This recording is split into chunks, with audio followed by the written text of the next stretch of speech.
it's Simon here from iJump. Hey, just about every email you get, you've got a reminder not to print it out because we've only got one planet. We've only got, take care of the environment. So people are looking for simple ways to look after our planet. And Earth Hour, I don't know if you remember Earth Hour earlier this year, was one way that people could show their support by turning the power off for an hour. And a lot of the word got out through social media, and today we talked with one of the key people behind that, John Johnston, otherwise known as JJProjects in all forms of social media. So here he is, JJProjects. I've been working with WWF Earth Hour for the last 6 months working on that, and that was really a global social media project, or my part of it was. Well, this is the third year, and last year things happened online, some social media happened. I came on board, I was asked if I wanted to work on social media, and obviously it's, Earth Hour's grown into quite a strong brand, a very strong brand over a short time, and I think the opportunity was there to see what we could do with social media, and as I said, it was beyond expectation. That's great. It went really well. Yeah. Things happened online, and in conjunction with the website as well. Cool. So we used YouTube and Flickr and Twitter and MySpace and also different social networks in different languages, different countries, truly worldwide. It was localized in different countries, different languages, so people could really do what they wanted to. We ended up with over 25 different Twitter profiles. As far as Twitter goes, on the day, Earth Hour was the top trending topic for the whole time that Earth Hour rolled out around the world, and before that, so there's a lot of conversation about it online. It was great. Was there any one particular social medium that stood out as the most effective? I liked how Twitter went because it was real-time conversation. You could see it going on, you could see people talking about it and talking to each other. But also, Facebook was the biggest, mainly because there's so many people on Facebook. Right. Up to 200 million or more now. So, as far as Facebook goes, there are a lot of different communities, official ones, but there are also unofficial ones. Cool. The way that we did it was, as I said, we give people the tools to do what they want. We don't say, oh, you're using our logo, you're not allowed to do that. It's just not like that at all. Yeah. You can in fact use our logo, start a project, do what you like, and that's the way that it's spread.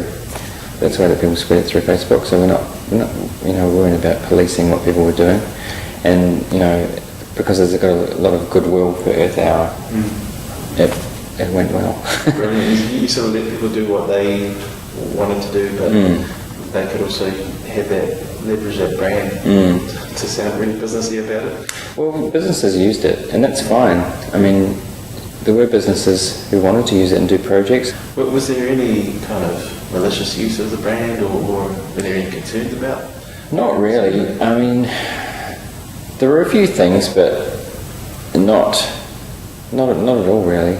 There are the anti-people, anti-Earth Hour, which are totally opposite, but there's always been that, and there's always going to be that, whatever you're dealing with. Sure. Yeah. If you're going to make it open source and open the brand up like that, there's going to be stuff like that. But it was so small and so overwhelmingly good that it just didn't matter. And also what happens is that the supporters end up defending the brand, or that they see something bad going on, they'll the conversation will start, a discussion will start about it, so it ends up turning into a good thing anyway. Cool. So the supporters actually help the cause by helping you out, because there's no way that as an organisation you could follow everything up if we're trying to make it as big as possible and as wide as possible. It's just not possible. Yeah. So it ends up the community supports what's going on, which is really great, which is what we hoped would happen, and it did.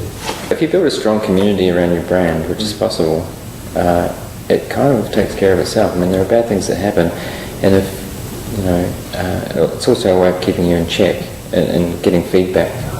You can use it to your advantage rather than sort of top down. This is the way it is. How does that start? Do you with Earth Hour, did you start by finding people who are already interested in the environment, or?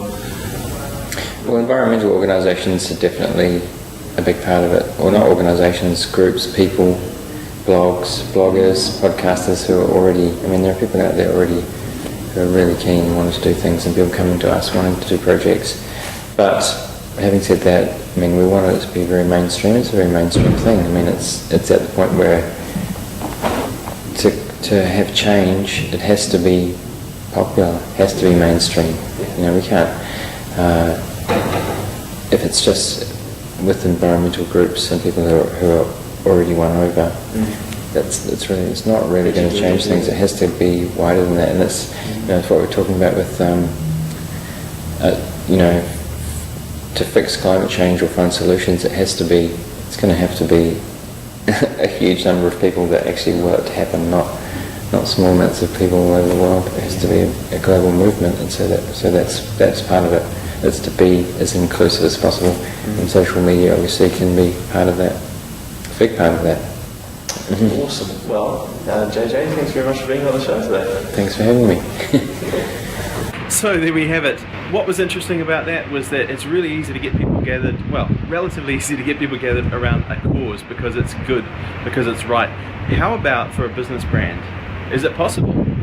That's an interesting issue I'd love to hear your thoughts on. Email me on simon@iJump.co.nz, and if you'd like iJump to help you with social media, we have a lot of different offerings available. Please get in touch with Marie@iJump.co.nz. We would love to hear from you. Okay, this is Simon saying see you next week.